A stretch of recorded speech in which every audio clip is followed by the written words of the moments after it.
Hello everyone, this is the second part of chapter number 1 tissues, जिसका revision चल रहा है from your book biology. And पिछली जो मैंने वीडियो दी थी वो पार्ट 1 था and that was the video of 31 अगस्त। उसमें डेट बाय मिस्टेक मुझसे गलत टाइप हो गई थी, तो वो पिछला वीडियो पार्ट 1 है and this is the part second. पिछले वीडियो में हमने डिस्कस किया था टिश्यूज़ और what is organisation and level of organisation. ये सारी चीज़ें हम पिछले वीडियो में पार्ट 1 में डिस्कस कर चुके हैं। Cellular organisation as well as tissue level organisation, यहाँ तक कि हम डिस्कस कर चुके। ऑलराइट, तो हम टिश्यू लेवल डिस्कस कर चुके हैं। आज हम ऑर्गन लेवल डिस्कस करेंगे कि ऑर्गन लेवल क्या होता है। तो यहाँ देखिए, different tissues that work together and perform one specific function form an organ। अब क्या होता है कि जब बहुत सारे टिश्यूज़, डिफरेंट टिश्यूज़ क्या कर रहे होते हैं, एक ही तरह का फंक्शन परफॉर्म करते हैं, तो वो ग्रुप में होके क्या फॉर्म कर लेते हैं, ऑर्गन फॉर्म कर लेते हैं। जैसे ब्रेन है, किडनी है, स्टमक, इंटेस्टाइन, लंग्स, हार्ट, ये सब क्या हैं, ये ऑर्गन्स हैं। और इसी तरह से प्लांट्स में ऑर्गन क्या है, रूट्स हैं, स्टेम्स, लीफ, फ्लावर्स, ये क्या है, ये organ level of organisation plants का है। और जो अभी मैंने आपको बताया प्लांट्स ब्रेन, किडनी, ये सब organ level of class organisation animals का है। उसके बाद देखिए नेक्स्ट जो हमारा टॉपिक है that is organ system level. अब ये ऑर्गन्स क्या करते हैं, सब एक साथ मिल के कंबाइन करके ऑर्गेनिज्म बनाते हैं। Many organs work together to perform one major life function. अब बहुत सारे ऑर्गन मिलके क्या करते हैं, एक पूरी life function, major life function को परफॉर्म करते हैं। They form an organ system. तो इसको क्या कहते हैं, ऑर्गन सिस्टम। जैसे mouth, food pipe, stomach, intestine, rectum, ये सब मिलके क्या फॉर्म करते हैं, digestive system. Similarly heart, blood vessels, ये सब मिल करके क्या फॉर्म करते हैं, circulatory system. These organ system represent the organ system of organisation. तो ये जो पूरे ऑर्गन सिस्टम है, मतलब जिसमें ऑर्गन्स हैं, ग्रुप ऑफ ऑर्गन्स कह लिए, या उसके जो डिफरेंट पार्ट्स हैं जो सिस्टम फॉर्म कर रहे हैं, वो ऑर्गन सिस्टम ऑफ लेवल होता है। अब यहाँ पे आप देखिए, ये level of biological organisation animal में दिया हुआ है कि सेल कंबाइन करके टिश्यूज़ फॉर्म करती हैं, टिश्यूज़ ऑर्गन, ऑर्गन सिस्टम, और फिर वो ऑर्गन सिस्टम सारे मिल करके क्या बनाते हैं, ऑर्गेनिज्म बनाते हैं। ऑलराइट स्टूडेंट्स, तो ये क्लियर होगा। Like in our body plant also have an organ system. तो जैसे हमारे पास पूरा ऑर्गन सिस्टम है, इसी तरह से प्लांट्स में भी होता है। You can identify 2 organ system in plant, shoot system and root system. आपको पता है ना, जैसे प्लांट का जो हिस्सा सॉइल के अंदर होता है वो क्या है, वो रूट सिस्टम है, और जो बाहर की तरफ आ रहा है, जो सॉइल के ऊपर है, वो क्या है, वो शूट सिस्टम है। The shoot system is form of stem. अब शूट सिस्टम में स्टेम है, ब्रांचेज हैं, लीव्स है, फ्लावर्स हैं, और रूट सिस्टम्स में रूट्स होती हैं, जिसमें टैप रूट्स, फिब्रिस रूट, ये टाइप्स ऑफ रूट होती हैं, उसकी ब्रांचेज होती हैं, मेन रूट होती हैं।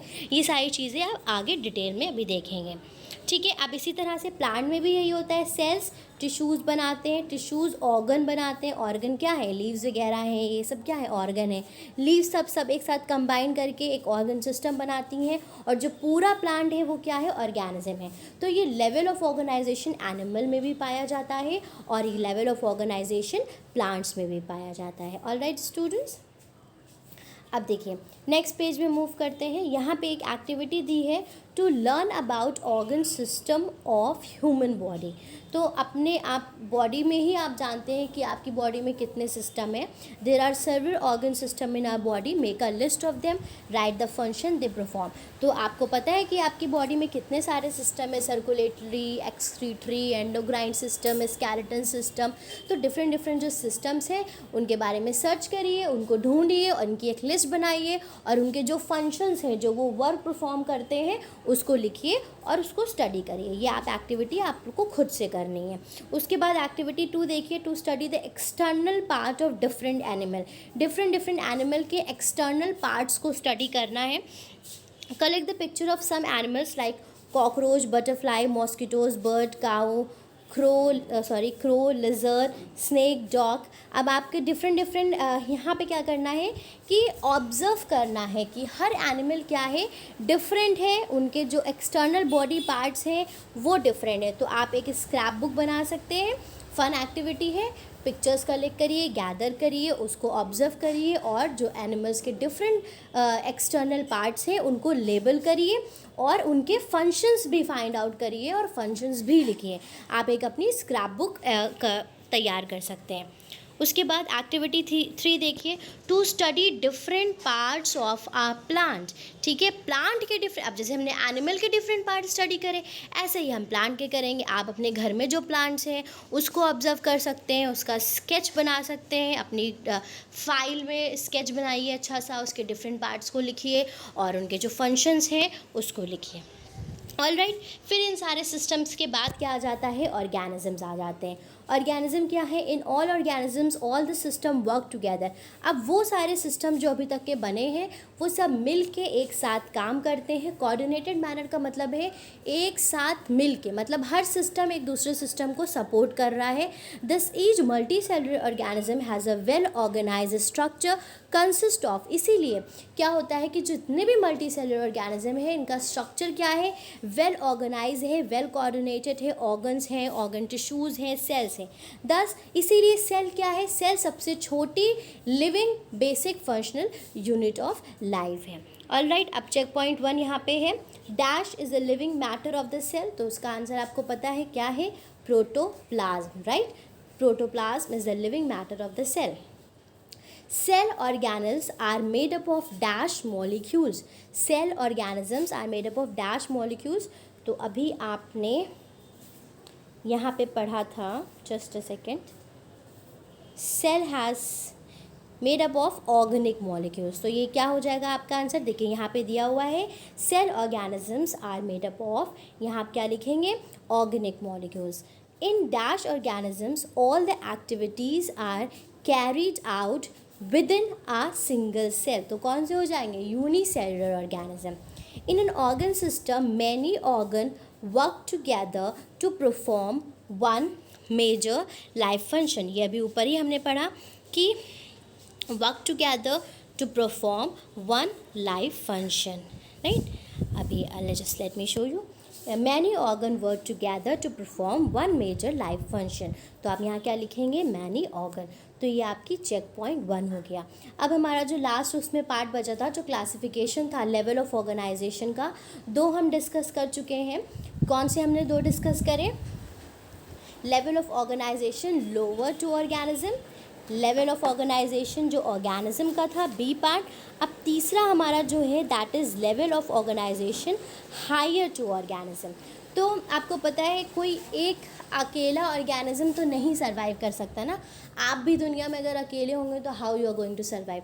तो आप अगर किसी पर डिपेंडेंट नहीं होंगे तो अल्टीमेटली हम किसी ना किसी पे डिपेंड करते हैं, प्लांट्स पे, फूड पे, एयर पे, अपने इकोसिस्टम की चीज़ों पे।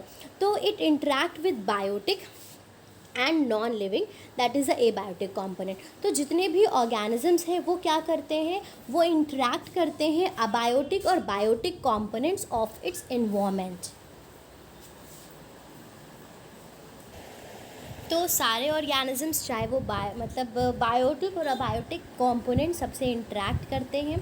This interaction from the different level of organisation above organization in the order of increasing complexity. These are population level, community level, जो हमने अभी डायग्राम में डिस्कस किया था कि इस तरह से ये एक दूसरे के साथ इंटरेक्ट करके ये सारे लेवल्स फॉर्म करते हैं, population, community, ecosystem and lastly biosphere, right. तो ये लेवल ऑफ ऑर्गेनाइजेशन है कि जब ऑर्गेनिज्म एक दूसरे के साथ इंटरेक्ट करते हैं अपने बायोटिक कंपोनेंट के साथ भी, जैसे एक सोसाइटी में बहुत सारे तरह के लोग रहते हैं तो वो अपने जो उनकी बायोटिक कंपोनेंट्स हैं उनसे भी इंटरेक्ट कर रहे हैं। तो ये सब क्या है, लेवल ऑफ ऑर्गेनाइजेशन है हायर टू ऑर्गेनिज्म। अब इसमें देखिए इकोसिस्टम दिया हुआ है कि इकोसिस्टम क्या होता है।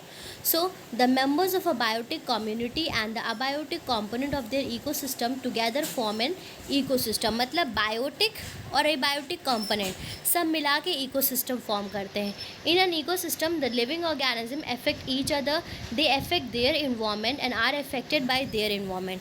The interdependence of different organism in an ecosystems are interconnected for food and form. अब जैसे एनिमल्स एक दूसरे से जुड़े हुए हैं तो वो फूड चेन फॉर्म करते हैं, फूड वेब फॉर्म करते हैं। फूड चेन क्या है, जैसे प्लांट्स को कोई रैबिट खा रहा है, रैबिट को कोई और खा रहा है, तो इस तरह से जो एक चेन बनती है वो फूड चेन है। Transfer of energy take place from organisms to one level of organism of other level in the food chain. और हर लेवल पे जो फूड चेन के क्या होता है कि एनर्जी ट्रांसफ़र होती है। ठीक है, अब इसके आगे हम मूव करते हैं, नेक्स्ट टॉपिक हमारा पढ़ते हैं। अब है कि बायोस्फीयर लेवल क्या होता है। हमने इकोसिस्टम पढ़ लिया कि क्या है, तो बायोस्फीयर क्या है, एक यूनिवर्स का पार्ट है that supports life is known as biosphere. It comprises, इसमें सारे इकोसिस्टम आते हैं जो अर्थ पे हैं, पूरा समझ लीजिए एक तरह से universe. It include the life on land, water in air. Biosphere is divided into hydrosphere, lithosphere and atmosphere. तो आपको ये पता होना चाहिए कि बायोस्फीयर जो है वो तीन उसमें डिवाइडेड है, तीन उसमें डिवाइडेड है, हाइड्रोस्फीयर, लिथोस्फीयर एंड एटमॉस्फेयर। अब हाइड्रोस्फीयर क्या है, hydrosphere include all the water bodies, जितनी भी पानी की बॉडीज़ हैं, ठीक है, पॉन्ड है, लेक्स, रिवर्स हैं, ये सब उसमें एक्वेटिक ऑर्गेनिजम्स रहते हैं और ये क्या है, हाइड्रोस्फीयर है। लिथोस्फीयर क्या है, represent the solid surface of the earth. It include both the upper surface which support the plant and the deepest layer। मतलब जो solid area है अर्थ का वो लिथोस्फीयर है। एंड एटमॉस्फेयर जो कि गैसेस एयर है, above the hydrosphere and lithosphere जो पूरा एरिया है गैसेस की एनवेलप है जहाँ पे एरियल एनिमल्स रहते हैं। और आपको पता है कि पृथ्वी के ऊपर की जो सारी लेयर्स हैं वो क्या है, एटमॉस्फेयर्स हैं, वो फर्दर लेयर्स में डिवाइडेड है जो कि आप अपने पिछले क्लासेस में पढ़ चुके हैं। बायोम क्या है, it is a collection of all the ecosystem in a graphical area which has the same climatic condition, tropical rain forest, temperate rain. अब जैसे ट्रॉपिकल रेन फॉरेस्ट क्या है कि उसमें कई सारे इकोसिस्टम है लेकिन उनकी जो जियोग्राफिकल एरिया है वो सेम है, क्लाइमेटिक कंडीशंस क्या है, सेम है। तो इसको क्या कहते हैं, बायोम कहते हैं। कि कोई भी ऐसी जगह जहाँ पे कई तरह के इकोसिस्टम हो लेकिन उनका टेम्परेचर, उनकी क्लाइमेटिक कंडीशंस क्या हो, सेम हो। ठीक है, तो ये हमारे जो टॉपिक्स थे लेवल ऑफ ऑर्गेनाइजेशन हम डिस्कस कर रहे थे। आधे से ज़्यादा हमने पिछले पार्ट में डिस्कस किया और जो दो मेन हेडिंग्स रह गई थी वो हमने इस वीडियो में डिस्कस करी हैं। अब हमारे इस चैप्टर का जो मेन टॉपिक है वो स्टार्ट होगा, that is the plant tissue. ठीक है, अब टिश्यूज़ जो है वो प्लांट और एनिमल टिश्यूज़ दोनों में कैटेगराइज हैं। पहले हम प्लांट टिश्यूज़ के बारे में डिस्कस करेंगे। You already know that tissue is a group of cell that have similar structures and function. आपको पता है टिश्यू क्या है, ग्रुप है सेल का, मतलब जब बहुत सारी सेल आपस में जुड़ती हैं तो टिश्यू फॉर्म करते हैं that have similar structure and function. और वही सेल्स आपस में जुड़ती हैं जिनका स्ट्रक्चर और फंक्शन क्या हो, सेम हो। Plant tissues are mainly classified into two, meristematic tissues and permanent tissue। अब जो प्लांट टिश्यूज़ हैं उनको दो कैटेगरी में डिवाइड किया गया है, दो तरह के होते हैं, एक होते हैं मेरिस्टेमेटिक, दूसरे होते हैं परमानेंट टिश्यू। मेरिस्टेमेटिक टिश्यू तीन टाइप के होते हैं, apical, intercalary and lateral meristem. ठीक है, फिर परमानेंट टिश्यू दो टाइप के हैं, simple permanent and complex permanent. Simple permanent further दो कैटेगरी में डिवाइड किए गए हैं। This chart you have to memorise, protective tissue and supportive tissue. Protective में एपिडर्मिस, कॉर्क आ जाते हैं और सपोर्टिव में parenchyma, collenchyma and sclerenchyma. Complex permanent tissue में कंडक्टिंग टिश्यूज़ होते हैं, इसको आप डायरेक्टली कंडक्टिंग टिश्यूज़ भी बोल सकते हैं। इसमें जाइलम एंड फ्लोएम आते हैं, इनके बारे में हम डिटेल में स्टडी करेंगे। चलिए आगे बढ़ते हैं। सबसे पहला जो हमारा टाइप है टिश्यू का दैट इज़ मेरिस्टम्स, या इनको मेरिस्टेमेटिक टिश्यूज़ भी कहते हैं, मेरिस्टम्स या मेरिस्टेमेटिक टिश्यू। मेरिस्टम्स और meristematic tissue are formed of actively dividing young cells. मतलब ये किससे बनते हैं, जो यंग सेल्स बार बार डिवाइड हो रही हैं वो क्या फॉर्म करते हैं, वो मेरिस्टेमेटिक टिश्यूज़ होते हैं। मतलब ऐसे टिश्यूज़ जिनके अंदर डिवाइड होने की कैपेबिलिटी है, जो डिवाइड हो रहे हैं, उनको कहते हैं meristematic tissue. They keep adding new cell throughout the life of the plant. अब प्लांट की ज़िंदगी जब तक की रहती है उतने तक के ये न्यू प्लांट्स उसमें न्यू सेल्स उसमें ऐड करते रहते हैं. They are responsible for the plant growth. और मीन्स ऑब्वियस सी बात है कि जब डिवीज़न कंटिन्यूसली हो रहा है, न्यू सेल्स ऐड हो रही हैं, तो प्लांट की ग्रोथ भी उसी के वजह से हो रही है. They are responsible for the plant growth.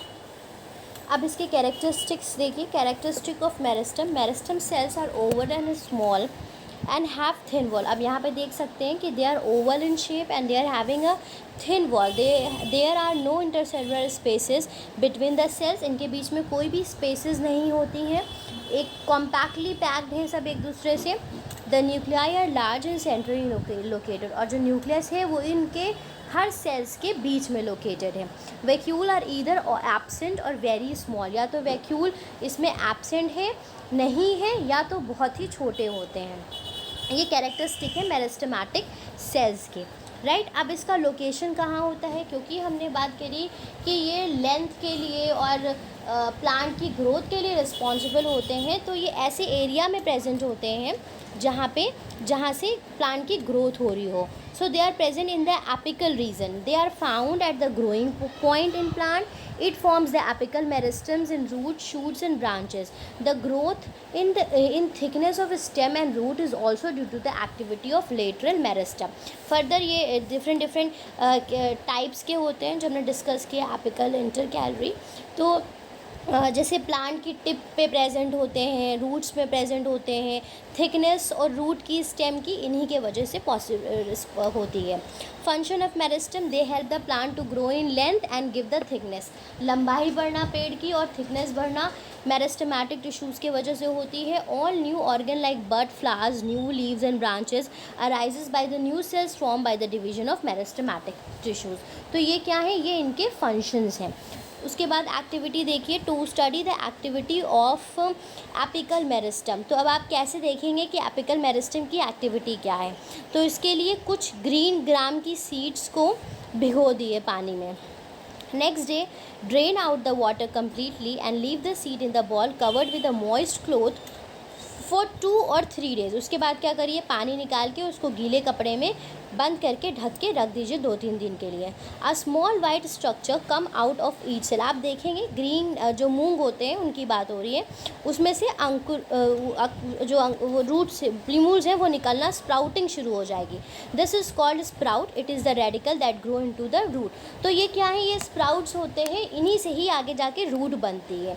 The tip of the radical is form of the apical meristem because of which it grow very fast. और जो वो स्प्राउट्स हैं वो एपिकल मेरिस्टम के ही बने होते हैं, क्योंकि वो फर्दर डिवाइड होकर उनकी सेल्स और बड़ी होकर क्या करती हैं, रूट फॉर्म करती हैं, धीरे धीरे शूट सिस्टम फॉर्म करती हैं. तो इस एक्टिविटी से आपको पता चलता है कि एपिकल मेरिस्टम रिस्पॉन्सिबल होते हैं प्लांट की ग्रोथ के लिए.